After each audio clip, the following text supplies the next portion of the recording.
Old মানি আসলে ইহুদিদের concept. হ্যাঁ, ইহুদি, মারোয়ারি, গুজরাটি এরা এটা ইউজ করে, এবং শিয়া সম্প্রদায় অর্থাৎ আপনার ইরানিয়ান যারা আছে, সো এরা কিন্তু পৃথিবীর সবচেয়ে সেরা বিজনেসম্যান, বা পার্সিয়ানরা মেইনলি, কারণ সিল্ক রুটের মাঝখানে ওরা বসে আছে। সো ওল্ড মানিটা এরকম, যেমন ধরেন আমরা বাঙালিরা কি করি, আমাদের নর্মাল ব্যাপারটা হচ্ছে বাবা ছিল টিচার, ছেলে হয়ে গেছে হচ্ছে অন্য একটা প্রফেশনে চলে গেছে, বাবা ছিল কাপড় ব্যবসায়ী, ছেলে হয়ে গেছে ম্যাজিস্ট্রেট। সো লিগেসি মানে জিরো থেকে শুরু করে সবাই।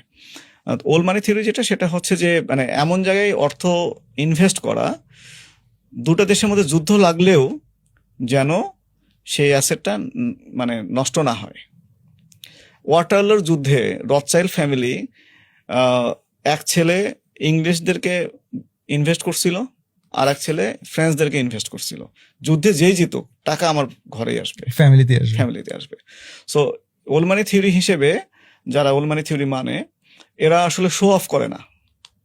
হ্যাঁ, এরা দেখা যাচ্ছে হচ্ছে ওই পুরান ব্যাগ নিয়ে করতেছে, পুরান ঢাকার লোকজন দেখেন শো অফ নাই, চুপচাপ, কিন্তু টাকার কুমির, এক একজন লুঙ্গি পরে ঘুরতেছে, কিন্তু ওর ছেলে হয়তো দেখা যাচ্ছে গুলশানে গিয়ে, এই যে ডিফারেন্সটা। সো ওল্ড মানি থিওরি হিসেবে তারা হচ্ছে ধরেন দেখা যাচ্ছে যে খুব ট্রেন্ডি কোনো বিজনেস হঠাৎ করে হাইপ উঠলো, যেমন ক্রিপ্টো, ব্যাপক হাইপ উঠছে। ওল্ড মানি থিওরির কেউই যারা মানে, তারা কেউ ক্রিপ্টোতে ইনভেস্ট করবে না। ক্রিপ্টোতে ইনভেস্ট করার বদলে সে কি করবে, দেখা যাচ্ছে যে সে স্পেনের এক চিপার মধ্যে গেছে, অথবা ব্রাজিলে গিয়ে একটা বড় জায়গা কিনে ফেলছে। হ্যাঁ, এই জায়গা কখনোই ধ্বংস হবে না, জায়গার ভ্যালু যতদিন যাবে বাড়তে থাকবে। কিন্তু ক্রিপ্টো যে কোনো সময় ক্রাশ করলো, এবং ক্রিপ্টো ক্রাশ করতে গিয়ে বা ফরেক্সে গিয়ে সে ট্রেড করতে গেছে, মার্জিন এত লেভেল নেমে গেছে, তার ইকুইটি এবং ক্যাপিটালই খেয়ে ফেলছে পুরোটা। সো ট্রেন্ডি কোনো বিজনেসে, ওল্ড মানি থিওরি হিসেবে কোনো ট্রেন্ডি বিজনেসে, যারা ওল্ড মানি থিওরি মানে, তারা কোনো ট্রেন্ডি বিজনেসে ইনভেস্ট করে না। তারা স্লো প্রোগ্রেস, দুনিয়া ধ্বংস হয়ে যাবে বাট, দেশ ধ্বংস হয়ে যাবে বাট তার অ্যাসেটটা ওই অ্যাসেট ভ্যালুর ভিতরে থাকবে। গোল্ডে ইনভেস্ট করা, ল্যান্ডে ইনভেস্ট করা। তো দেখা যায় গুজরাটি বা এরা ওদের উপার্জনের 30% সরাসরি ওল্ড মানি থিওরিতে ইনভেস্ট করে। বাট এই জায়গাটাতে ভাইয়া আমি যদি আরেকটা পার্সপেক্টিভ অ্যাড করি, যে প্রতি 100 বছর পর পর কিন্তু ইন্ডাস্ট্রি চেঞ্জ হয়, রাইট? সো একটা সময় ছিল ইন্ডাস্ট্রিয়াল এজ, তারপর ইনফরমেশন এজ, এখন এআই এজ। আমরা যদি দেখি গত 50 বছরে যে টপ 10 কোম্পানিজ কারা, তাহলে তো আমরা দেখবো টেকনোলজি কোম্পানি, তাই না? তাহলে টেকনোলজি কোম্পানিজ যদি ধরি, তারা তো নিউ মানি, ওই অর্থে আমি যদি বলি যে তারা তো নিউ মানি, তাহলে কি এটা কি ডিসকারেজ করা হচ্ছে না যে যেটা প্রগ্রেস? যেমন আমি যদি বলি এআই, তাহলে কি ওল্ড মানি সূত্র অনুযায়ী আমি কি তাহলে এআই তে আগাবো না? আমি কি ব্লক চেইন নিয়ে কাজ করবো না? বা আমি কি এগুলা জায়গায় প্রগ্রেস করবো কিনা? দেখেন, হোয়াটস ইওর টেক? অনেক বড় বড় কোম্পানি আসছে, বিশাল কিছু হয়ে গেছে, আবার দেউলিয়া হয়ে গেছে। এগুলো হচ্ছে নিউ মানি কোম্পানি। গত 400-500 বছর ধরে রথচাইল্ড ফ্যামিলি সবসময় চুপচাপ। রথচাইল্ড ফ্যামিলির কথা, বিল গেটসের কথা আমরা শুনি, রথচাইল্ডের কথা সামনে আসে না, কিন্তু রথচাইল্ডের গত 400 বছর ধরে তাদের সম্পদ ধরে রাখছে। একজন মারোয়ারি যখন বের হয় ব্যবসা করার জন্য তার ঘর থেকে, সে একটা রুটি আর কয়েকটা রুটি, শুকনো রুটি আর পেঁয়াজ নিয়ে বের হয়। ওকে, ও রুটির মধ্যে পেঁয়াজটা রাখে ছিলে, হাত দিয়ে বাড়ি দেয়, ও পেঁয়াজ দিয়ে খায়, ব্যবসা করে।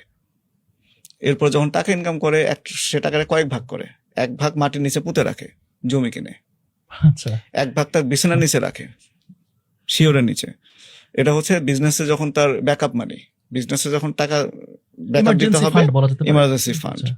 আর এক টাকা সে রিয়েল ফান্ড মানে বিজনেসে বিনিয়োগ করে। মারোয়ারিদের কথা হচ্ছে, আমি যখন কোথাও টাকা ছুঁড়ে মারবো, 1 পয়সা হলে ওখান থেকে আমার রিটার্ন আসতে হবে। ঠিক আছে? নবাব সিরাজউদ্দৌলা বেশি ধনী ছিল না জগৎ শেঠ বেশি ধনী ছিল? শেষ পর্যন্ত টিকে থাকছে কে? সো কে ভালো কে ভিলেন সেটা ডিফারেন্ট আলোচনা, বিজনেস পারপাস। সো ফ্যাক্ট হচ্ছে, ওল্ড মানি যারা, তাদের সম্পদ পারিবারিকভাবে বাড়তে থাকবে, ধরে রাখবে। নিউ মানিতে যখনই আপনি যাবেন, এই যে বললেন, আপনি নিজে বললেন যে 100 বছর পর চেঞ্জ হচ্ছে, ওল্ড মানি 200, 300, 500 বছর ধরে টিকে থাকবে। ইহুদিরা এত ধনী কেন? গত 2000 বছর ধরে তো মানে অলওয়েজ তারা এই ওল্ড মানি থিওরি মেনে চলতেছে, যে কারণে তাদের অ্যাসেট এত বেশি, এদের শিকড় অনেক মজবুত। আমরা বারবার সাবজেক্ট জাম্পিং মেন্টালিটি আছে না, যে একজন খুব মেধাবী মানুষ আজ এটা করতেছে, কাল ওটা করতেছে, আলটিমেটলি দেখা 60 বছর বয়সে কিছু করতে পারে না। ওল্ড মানি ব্যাপারটা হচ্ছে খুব স্টেবল, ধৈর্য লাগবে, স্টেবল 20 বছর, 30 বছর, 40 বছর, 100 বছর, 200 বছর। কন্ডিশন একটাই, দুটো দেশের মধ্যে যুদ্ধ লাগবে, এরপর আমার সম্পদ কমবে না। আচ্ছা, এটা চকচকা না, খুব স্লো। আচ্ছা। এখন ধরেন আমি বিনিয়োগ করতে পারি হচ্ছে ধরেন নতুন একটা বুর্জ আল খলিফাতে আমি বিনিয়োগ করতে পারি, ট্রেন্ডি বিজনেস। আবার ওই টাকা নিয়ে ওই যে বললাম উরুগুয়ের একদম গ্রামের মধ্যে আন্দিজ পর্বতের মধ্যে গিয়ে আমি একটা আঙ্গুরের ফার্ম কিনছি। ওকে, চকচকা না, মানুষের চোখে পড়বে না, অনেক বেশি আপনাকে শো অফও করতে হচ্ছে না, টাকাটা রয়ে যাবে, আপনার অ্যাসেটটা রয়ে যাবে, আপনার ছেলে তার ছেলে তার ছেলে সেও এটা ভোগ করতে পারবে। ওল্ড মানিতে মনে হয় তাহলে ভাইয়া ইটস নট অ্যাবাউট আমি এই মুহূর্তে কি পাচ্ছি ভার্সেস আমার পুরো ফ্যামিলি, আমার পরবর্তী প্রজন্ম, মানে পুরো একটা লম্বা চিন্তা করে আসলে 200-400-500 বছর